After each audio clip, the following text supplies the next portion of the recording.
Tembakau.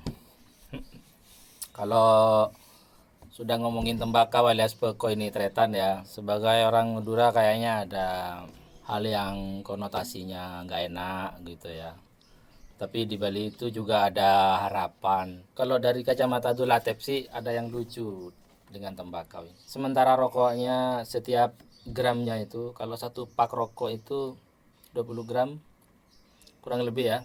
Ketika cukai naik atau dinaikkan pemerintah, ada penyesuaian harga di rokoknya. Sementara industri hulunya yaitu petaninya, harga tembakau di petaninya itu malah trennya semakin menurun. Itu yang paling lucu menurut Dulatep ya. Padahal bertani tembakau itu kan tidak sama seperti bercocok tanam yang lainnya. Kalau tanaman yang lainnya itu ketika sudah panen berbuah atau daunnya sudah gede gitu, kalau itu diambil daunnya tinggal jual aja, selesai gitu. Tapi kalau tembakau kan tidak. Jadi setelah panen masih ada proses lagi yang harus mengeluarkan tenaga dan biaya gitu. Sementara harganya semakin anjlok kan ya. Daripada Dulatep ngomong sendiri ya, mendingan Dulatep mendatangkan narasumber yang paham ya di seluk-beluk tembakau ini.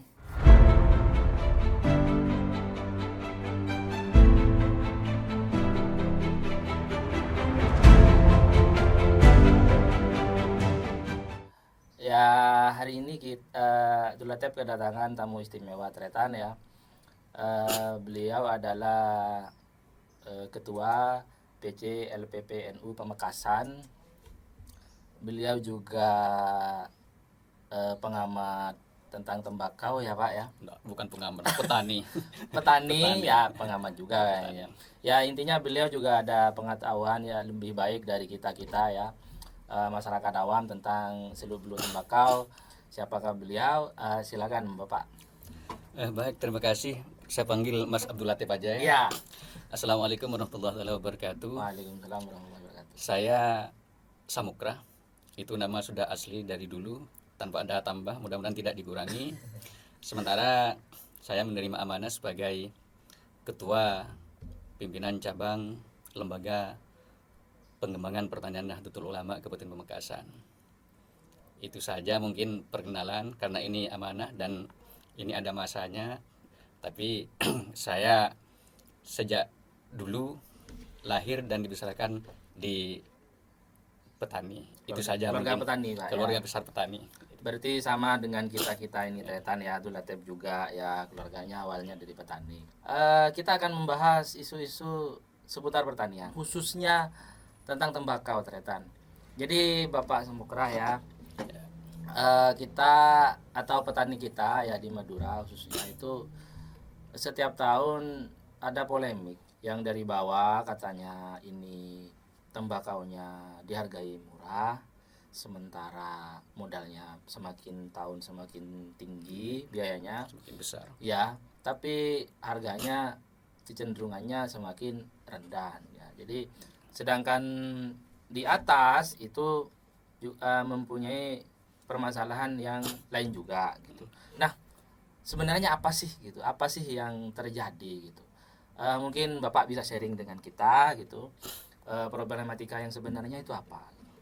Eh, Baik Mas Abdul Latif, mungkin begini.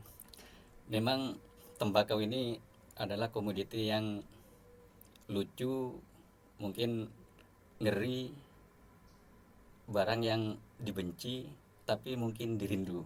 Inilah tembakau, komoditi satu-satunya komoditi yang di sisi lain mungkin sebagian orang membenci, tapi juga terutama di Pamekasan sebagian besar merindukan tembakau ini. Dengan harapan maksud merindukan agar tembakau ini selama ini masih menjadi komoditi unggulan di Kabupaten Pamekasan. Betul. Kenapa masih komoditi unggulan?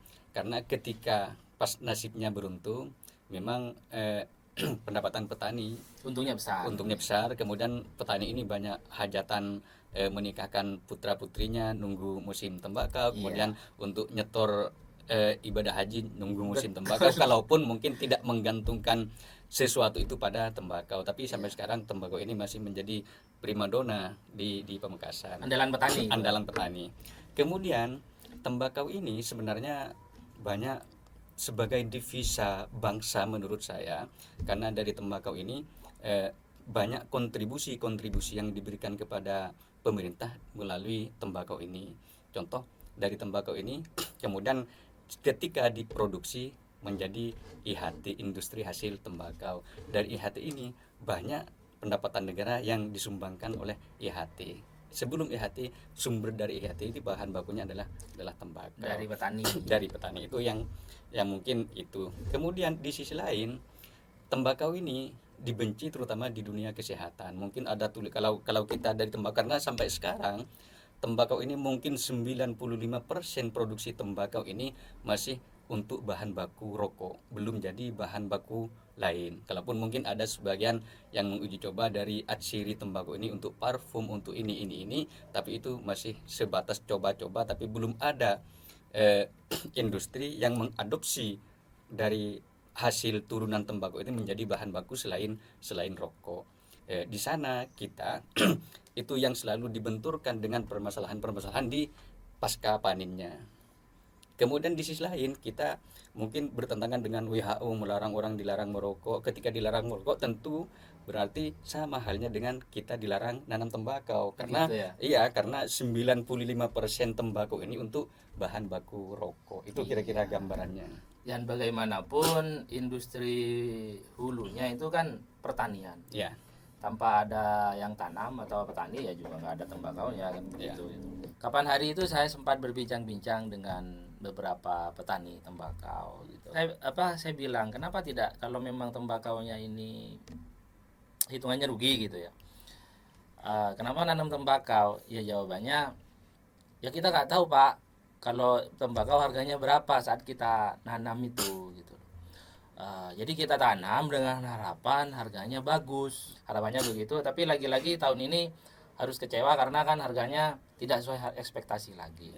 Nah, ini kan sebenarnya PR juga buat pemerintah ya.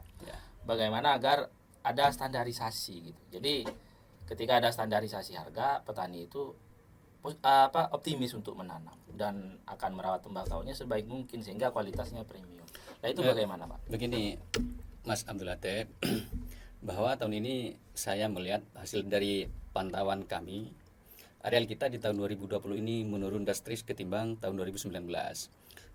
Di tahun 2019 ada sekitar 28.500 sekian hektar areal tanam tembakau. Kemudian di tahun 2020 ini turun menjadi 24.500 sekian. Menyusut arealnya. Menyusut areal. Saya lihat, saya perhatikan, tapi ini hanya sebatas kemampuan kami. Ada tiga prinsip yang membuat petani ini atau areal kita ini berkurang.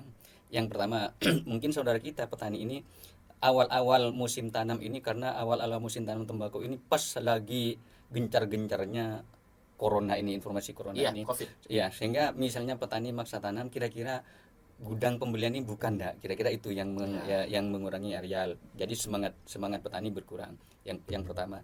Kemudian yang kedua, ada sebagian petani ini yang tahun kemarin ini rugi. Sehingga ketika tahun kemarin rugi, mungkin ada petani ini yang cerah, dalam bahasa Madura cerah, mungkin kapok untuk kembali tanam lagi, karena mungkin tahun kemarin rugi. Kalaupun ada sebagian petani yang untung, tapi juga banyak, tidak sedikit petani kita yang rugi di tahun 2019. Kemudian di yang ketiga, karena iklim dari awal persiapan musim tanam ini, yang informasi dari MKI yang juga cenderung mengkhawatirkan teman-teman petani, itu yang mungkin menurunnya areal tanam kita. Kemudian kaitannya dengan harga. Di sini yang mungkin harga yang sudah kita bahas, kami bahas petani, perwakilan petani, tentu tidak semua petani kita bisa membahas bareng karena mungkin kapasitas tempat dan lain hal yang tidak mungkin mengumpulkan semua petani. Ada perwakilan teman-teman petani, sehingga kita hitung biaya produksi atau yang lebih tren dikenal dengan BEP, break even point, atau dari analisa usaha tani, muncullah dari kita dihitung. Sebenarnya kalau menentukan wilayah kayaknya ada ketersinggungan, tapi bahasa yang lebih gampang itu memang itu dari BEP-nya tembakau sawah, tembakau Tegal, tembakau gunung. Oh, begitu. Dari BEP ini, BEP terendah tembakau sawah katakan ada 32.000 sekian. Saya karena tidak pakai tag, tapi 30.000, 32.000 sekian. Estimasi ya. Ya, 32.000 sekian. Kemudian tembakau Tegal ini ada 42.000 sekian. Tembakau gunung 54.000 sekian. Itu biaya yang dikeluarkan oleh teman-teman petani. Kami bersama pemerintah menghitung ini agar mereka atau pengusaha yang punya kuasa pembelian tembakau Madura ini, kami berharap, pemerintah berharap, tentu semua petani berharap agar tembakau kita, tembakau petani bisa dibeli di atasnya BEP ini atau BPP, biaya pokok produksi. Dari biaya pokok produksi kita hitung mulai dari mengolah lahan sampai menjadi tembakau dalam tembakau kering dalam kemasan, muncullah seperti ini. Kenapa? Mungkin ada pertanyaan, kenapa BEP ini ada 3 tingkatan? Sawah sekian, Tegal sekian, gunung sekian, karena hitungannya BEP ini kan produksi. Jadi biaya yang dikeluarkan, kemudian produksinya berapa, biaya itu dibagi produksi. Karena produksi tembakau sawah ini lebih tinggi ketimbang tembakau gunung. Kemudian tembakau Tegal di bawahnya tembakau sawah artinya produksi, kemudian tembakau gunung ini di bawahnya lagi, sehingga angka-angkanya memang seperti itu. Kemudian korelasinya dengan harga, sampai sekarang secara umum pemerintah termasuk kabupaten, regional, provinsi maupun pusat masih belum punya standar harga. Iya, betul. Belum punya standar harga, atau mungkin kalau saya saya umpamakan misalnya ini gabah. Kalau gabah ini punya HPP, harga pokok pemerintah. Iya. Harga pokok pemerintah. Misalnya tembakau harga pokok pemerintah. Tapi kalau itu tercipta, tidak mungkin HPP ini menggunakan HPP serampangan secara nasional. Karena itu yang menjadi catatan besar ke teman-teman petani. Kalau itu muncul HPP secara nasional, tembakau ini yang perlu digarisbawahi sangat tebal, bahwa tembakau ini adalah spesifik lokasi. Karena tembakau ini spesifik lokasi, tidak mungkin mau teman-teman petani, saudara kita petani Pamekasan, misalnya HPP pemerintah ditetapkan secara nasional, misalnya ditentukan 36.000. Iya. Mesti unjuk rasa tiap hari teman-teman yang punya tembakau, biaya produksinya 42 atau 54. Itulah yang sangat berisiko baik pemerintah, apalagi pemerintah pusat, untuk menentukan HPP. Ini yang masih belum ketemu terkait dengan harga ini. Tapi pemerintah petani punya hitung-hitungan biaya. Mestinya dari hitung-hitungan biaya ini, agar kesinambungan ini berjalan baik, petani, pengusaha, tentu karena biaya yang dikeluarkan ini 32, 42, 54, ini, tentu pengusaha melalui kuasa pembelinya ini mestinya membeli di atas BEP itu. Mestinya, karena ketika tembakau ini dibeli di bawah BEP, kita tahun depan tidak dijamin kita masih bisa tanam tembakau lagi, karena sekarang rugi, apalagi tahun kemarin rugi terus-terusan, mesti petani kapok, sehingga bisa beralih. Kalau petani misalnya tidak tanam, mau dapat tembakau dari mana? Kecuali nanti ada kebijakan impor. Kemudian dari ini, sejak 2008 pemerintah ini sudah membagikan mengembalikan cukai ini ke daerah. Jadi sejak 2008 ini ada yang namanya, yang diistilahkan DBHCHT, dana bagi hasil cukai hasil tembakau, itu 2% secara nasional dikembalikan ke daerah. Di 2008 ini Pamekasan kebagian 4 miliar, kemudian di tahun 2020 ini Pamekasan ini kebagian 56 miliar. Di sana ada peruntukan yang pertama ini, justru poin yang pertama adalah peningkatan kualitas bahan baku. Di sana seandainya, mohon maaf, tidak bermaksud menyinggung perasaan siapa saja, mestinya penggunaan dana yang 56% ini justru lebih banyak ditujukan, diarahkan ke sektor tembakau ini, ke sektor peningkatan kualitas bahan baku. Contoh misalnya dari sana sekian persen, misalnya saya tidak menentukan angka persennya, untuk bantuan pupuk misalnya, itu kan minimal meringankan beban petani untuk biaya. Kalaupun tidak mungkin petani yang tergabung yang berada di Pamekasan, ada sampai sekarang ada 1019 kelompok tani, tidak mungkin pas langsung serambangan sejumlah itu, tidak mungkin juga, tidak cukup juga anggarannya, kira-kira seperti itu. Tapi saya berharap dari dana itu lebih banyak disalurkan ke sektor peningkatan kualitas bahan baku ini. Betul. Ya ya. Artinya pendapatan cukai rokok tadi ya, Iya. atau tembakau tadi kembali ke Petani. industri hulu tembakaunya Iya, sendiri atau iya. petani gitu. Tapi memang kalau dari pemaparan Bapak tadi itu memang petani kita masih butuh banyak edukasi. Jadi harga ini begini, Mas Abdul Latif. Ya. Kemarin 2019 ini terkait dengan cukai. Pemerintah ini tidak menaikkan cukai. Kemudian di 2020 ini pemerintah menaikkan cukai ini 23%. Dari kenaikan cukai 23%, maksud cukai rokok maksudnya. Cukai rokok ya. Kemudian pemerintah ini menyeimbangkan, menaikkan juga HJE, namanya harga jual eceran rokok. Ini 34%. Naik. Ya, naik. Berarti kan ada selisih dari kenaikan cukai dengan kenaikan harga jual eceran. Maksud kami mestinya dari kenaikan cukai dan kenaikan HJI ini mestinya ada kenaikan harga jual bahan baku. Betul. Tapi saya pinjam bahasa atau ceramahnya Ki Sattar, tasalib eka emah nih Kak. Pas bisa cukai naik, harga jual eceran rokok naik, tapi harga bahan baku rokok justru turun. Iya. Tasalib eka emah. Ini yang mungkin menjadi pertanyaan besar. Rokoknya tinggi, tembakau murah. Iya. Nah, mungkin ini hanya pendapat saya. Ada dua cara. Tapi tidak berarti pas otomatis naik mahal. Tapi paling tidak ada solusi yang mengurangi masalah. Yang pertama mungkin ini yang mungkin bisa tapi agak sulit. Petani ini atau pengusaha ini, misalnya saya ambil contoh, katakan jarum misalnya, Iya. butuh tembakau Madura karena kopnya tetap Madura. Iya. Secara umum katakan butuh, ini kita contoh saja, Ya. bukan langsung angka pasti. Ya. Katakan jarum membutuhkan tembakau Pamekasan, saya ambil Pamekasan 5.000 ton misalnya. Oke. Kalau itu diamanatkan melalui Perda, Perbub dan Pergub misalnya, peraturan gubernur, apalagi ada undang-undang yang mengatur tentang kemitraan ini, misalnya 5.000 hektar ini kalau kita estimasikan dengan 1 hektar keluar satu ton, berarti Butuh 5.000.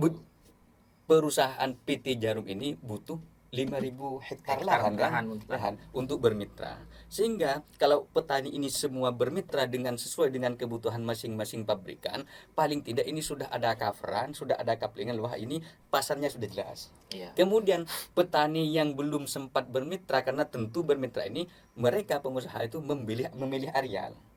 Tentu memilih areal. Jadi petani yang belum sempat bermitra, karena kan banyak perusahaan rokok kan, Iya. belum sempat bermitra, berarti namanya petani swadaya. Dari petani swadaya ini yang belum diikat pasarnya, sehingga itulah yang mungkin bisa kita meminimalisir masalah. Jadi kita hanya butuh pengawalan ke teman-teman petani bermitra, petani swadaya ini, petani yang bermitra sudah ada ikatan. Itu yang pertama. Kemudian yang kedua, itu yang sangat-sangat sulit. Pemerintah menampung hasil panen teman-teman petani. Jadi pemerintah yang mungkin membeli, istilah gudang tunda jual. Pemerintah mengganti biaya produksinya petani. Kemudian pada saat tembakau ini naik harganya, mungkin seperti itu bisa dijual. Itu sangat sulit kalau kita gambarkan ke luar negeri. Kalaupun saya belum pernah nyampe ke luar negeri, tapi dengar informasi dari teman-teman ini, kalau di China misalnya, Ya.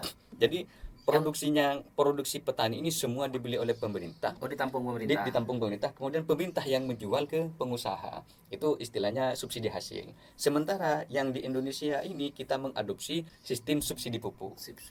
Subsidi budidaya istilahnya. Oh, ya. Kalau di daerah lain, termasuk katanya saya dengar kemarin dengan teman-teman yang lama di Malaysia ini juga subsidi hasil. Sehingga mereka panennya itu dibeli oleh pemerintah, jadi tidak ngurus sudah petani karena pemerintah yang membeli. Dan Baru harganya standar, Pak. harganya standar, kemudian pemerintah yang menjual ini di Pamekasan ini di Madura, di Indonesia baru bisa kalau dimulai dari nasional, istilahnya top down. Oh, dari level atas. Iya, tidak mungkin dari bottom up, misalnya Pamekasan uangnya siapa untuk menampung itu, Betul, kira-kira. biayanya, Pak. Iya, biayanya kira-kira seperti itu. Itu yang terkait dengan kepastian posisi kita.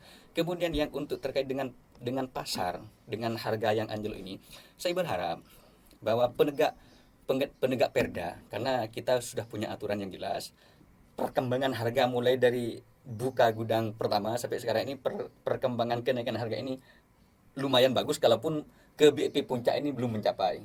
Tapi kenaikan harga ini ada pergerakan naik, bukan ada pergerakan naik. Di sana pergerakan ini akan macet, bahkan cenderung terjun lagi ke bawah ketika ada teman-teman yang berkepentingan dengan bisnis saat mendatangkan tembakau Jawa Dari luar Madura. dari luar Madura. Harapan saya, jadi ke siapa saja yang bermain di ini, jangan sampai untuk kepentingan bisnis sesaat bisa merusak kepentingan orang banyak, bahkan bisa merusak kualitas tembakau Pamekasan yang notabene mungkin kualitas tembakau yang tidak ada tara termasuk di dunia. Terbaik ya. Terbaik. Cuma kualitas terbaik ini menjadi kualitas yang tidak baik ketika di blending, dicampur, tapi kecuali dicampur dalam proses pembuatan rokok. Iya. Ketika dicampur untuk dijual ini. Ya, mencampur bahan baku itu yang mentah itu tadi. Iya, Lem. Makanya kita berharap ke siapa saja, jangan sampai kepentingan bisnis sesaat ini bisa merusak kualitas tembakau seterusnya.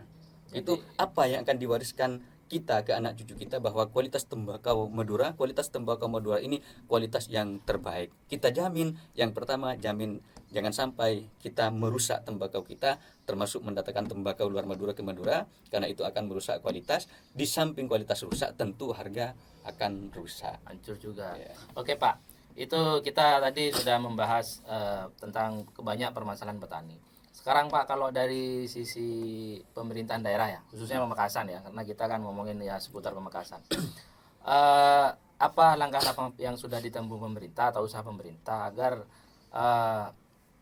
permasalahan-permasalahan yang tadi sudah disinggung itu bisa diminimalisir lah, meskipun tidak tertangani secara 100% gitu. Apa misalnya, apakah sudah ada rancangan untuk membuat perda atau bagaimana? Sampai sekarang kami di tingkat kabupaten ini masih merasa terlindungi, masih merasa dilindungi oleh pemerintah dengan regulasi perdanya. Sekarang pemerintah daerah ini punya perda yang terbaru, karena belum ada revisi. Kalaupun ada wacana akan direvisi, Perda 4 tahun 2015, yang di dalamnya ini ada 3 poin penting. Yang pertama tentang budidaya, kemudian yang kedua tentang perlindungan tembakau Pamekasan, yang ketiga tentang tata niaga. Di sini juga termasuk perlindungan yang budidaya ini, pemerintah melalui dinas terkait memberi bantuan benih cuma-cuma ini gratis. Benihnya, Artinya ya benihnya agar disebar oleh teman-teman petani, tentu tidak diberikan secara face to face ke petani, tentu diberikan melalui teman-teman kelompok tidak tani. mungkin diberikan face to face ke petani, tapi melalui kelompok, tentu arahnya ke petani. Di poin penting yang kedua ini, bahwa kita tembakau ini memang dilarang, tembakau luar Madura ini masuk ke Pamekasan H-1 bulan dan H+1 bulan. Jadi ada jeda, katakan 3 bulan ini tembakau ini tidak boleh masuk ke Pamekasan, sehingga ada menjaga kualitas keutuhan kualitas tembakau Pamekasan. Kemudian di yang ketiga ini tentang tata niaga, bahwa tata niaga ini sudah jelas diatur, mereka grader ini dilarang mengambil sampel lebih dari 1 kilo. Tentu ketika ditemukan oleh penegak perda, tentu dieksekusi.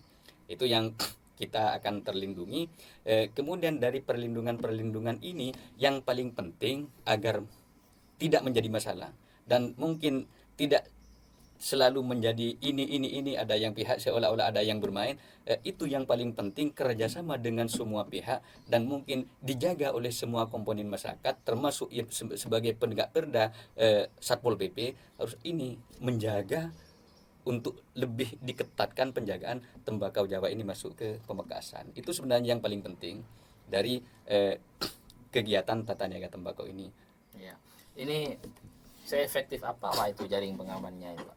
Kalau seefektif apa saya tidak mampu jawab karena saya tidak terlibat di sana. Cuma menurut informasi sudah 2 kali ada temuan ditangkap oleh petugas, sehingga kalau itu minimal punya efek jera. Kemudian kalau itu tetap dipertahankan, jangan sampai ada yang bermain dengan tembakau Jawa dikirim ke Pamekasan ini. Kira-kira kalaupun harga ini masih jauh, masih belum nyampe BIP, tapi kondisi atau kondusivitas perjalanan tata niaga ini akan semakin baik.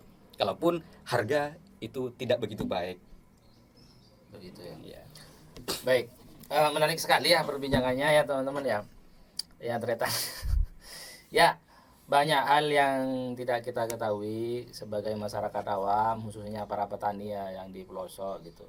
Makanya pentingnya intervensi pemerintah terutama terhadap edukasi petani kita itu memang krusial ya. Itu salah satu poinnya tadi. Kemudian pemerintah juga bisa intervensi melalui peraturan-peraturannya, perda-perdanya gitu, karena bagaimanapun pemerintah itu ya siapapun yang memimpin itu yang dibaca oleh petani gitu kan ya, seperti itu, apakah itu bupatinya atau wakil rakyatnya gitu.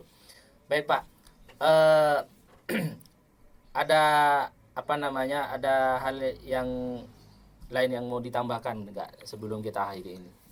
Mungkin begini, kalau mungkin bahasa politiknya closing statement, Closing statement ya, closing statement. Kita yang pertama, pemerintah dari segala tingkatan terkait dengan pertembakauan ini harus hadir.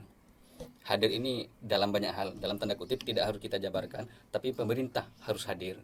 Kemudian kalau dicontohkan kehadirannya secara fisik, kemarin Bupati bersama Forkopimda ini sudah sidak ke sekian gudang. Sidak ini kita berharap tidak hanya 1 kali, mudah-mudahan Bupati punya waktu untuk sidak, karena dengan sidak ini paling tidak perjalanan tata niaga ini saya yakin akan lebih baik.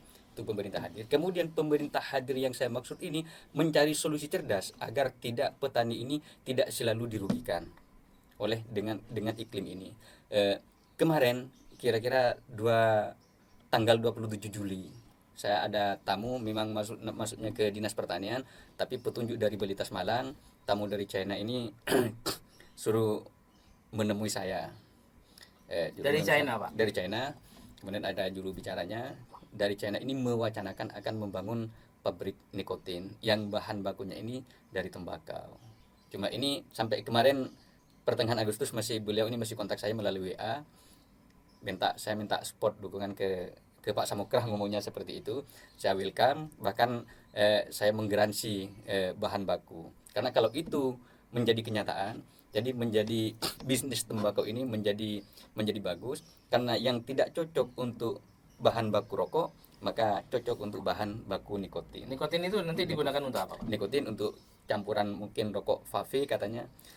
Kemudian ada rokok elektrik ini.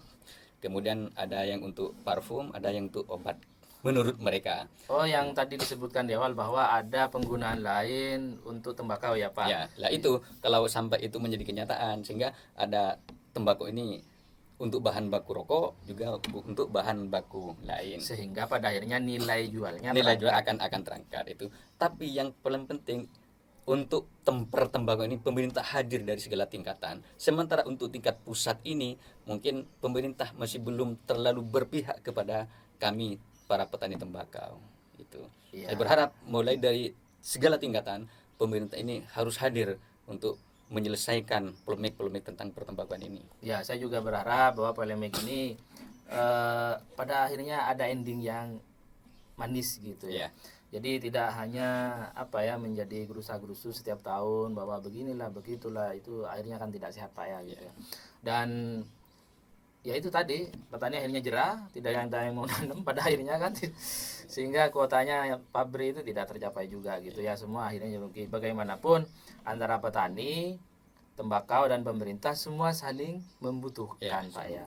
Jadi sebenarnya semua saling ada keterkaitan. Jadi tidak ada ceritanya hanya yang membutuhkan hanya pabrik, tidak gitu. Semuanya sama membutuhkan gitu. Ya kalau kita prinsipnya seperti itu, saya pikir kita semua bisa komunikasi bareng Pak ya, merumuskan sesuatu yang positif sehingga semuanya menjadi win-win solution lah, simbiosis mutualisme gitu kan ya. Baik. Jadi Tretan ya, intinya tadi kalau Dulate rangkum ya, bahwa ini juga tetap menjadi perhatian pemerintah kita, urusan tembakau itu. Jadi tidak benar kalau petani itu tidak dipikirkan oleh pemerintah ya Pak ya. Ya. Ya, tapi ada proses untuk ke situ. Kemudian ada usaha-usaha lain agar nilai jual tembakau itu juga lebih tinggi dari sebelumnya, yaitu adanya investor dari luar Ya. yang membuka pabrik untuk pemakaian tembakau itu untuk kebutuhan yang lain. Ya. Seperti itu. Kemudian apa namanya? Yang paling penting dari sisi petani itu juga harus pandai-pandai membaca peluang, ya Pak ya. Jadi kita juga tidak perlu terlalu apa namanya Pak ya? Muluk-muluk menggantungkan Iya, komoditi pada tembakau. pada tembakau. Jadi setoran haji itu tidak selalu dari tembakau Iya, ya. Bisa jadi kalau kita tanam melon misalnya, ternyata booming pasarnya, melonnya laku keras, kan bisa hasilnya lebih baik dari tembakau begitu ya. Ya begitu Tretan ya. Semoga kedepannya polemik ini sekali lagi bisa selesai gitu. Dan semua happy Pak ya. Iya. Semuanya happy lah ya. Kita berharap yang baik-baik lah ke depannya. Karena kita Islam, Ya. kemudian kita alirannya Ahlussunnah wal Jamaah. Kita harus positive thinking, kemudian kita harus husnudzon pada siapa saja. Kira-kira itu yang paling penting. Kalau kita husnudzon, berbaik sangka pada siapa saja, kita hasilnya juga akan baik. Tapi kalau sebelum langkah sudah sudzon, semua mungkin akan menjadi kurang baik. Makanya kalau mungkin saya pernah dengar dari Ustadz, uzil hikmata walau khuruji min duburil hensir. Jadi ambil hikmahnya kalau itu keluar dari tuburnya hewan, gitu, seperti kira-kira kan seperti itu. Itu jadi kita saya, Pak. iya jadi kita harus positif, harus berbaik sangka pada semua orang. Betul ya. Baik, itu mengakhiri perjumpaan kita hari ini Tretan semua ya. Tetap semangat. Saya ucapkan wassalamualaikum warahmatullahi wabarakatuh. Bapak Samukra, terima kasih atas kedatangannya. Semoga bisa ketemu lagi di lain kesempatan Pak ya. Amin. Oke Tretan semua, sampai jumpa lagi. Amin. Subscribe kena, subscribe.